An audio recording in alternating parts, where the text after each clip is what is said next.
Welcome to Agenda Edina, a program summarizing the actions taken at City Hall that affect you most. I'm your host, Dorothea Marty.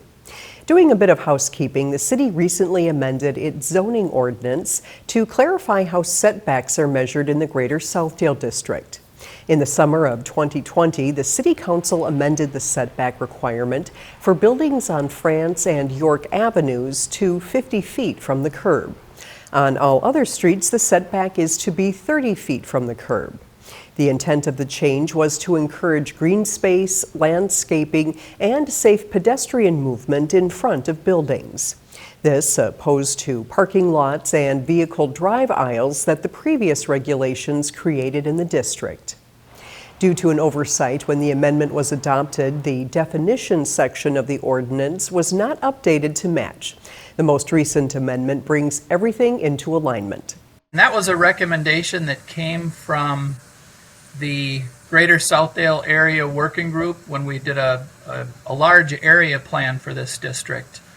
And the idea behind that recommendation was to create more green space in front of buildings. The way the old setback was required, it got what we have out there mostly today, and that's large parking lots and drive aisles in front of buildings.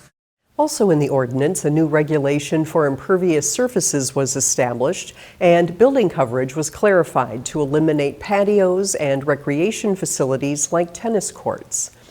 Now, patios, tennis courts, and similar amenities will be regulated under the new rules for impervious surfaces.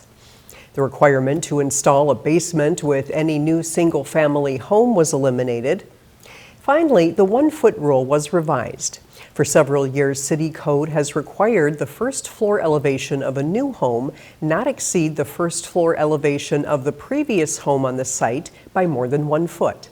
Because that conflicts with the city's requirement for the low floor elevation of new homes to be 2 feet above a flood elevation, the 1-foot rule does not apply if there is a floodplain or high water elevation issue.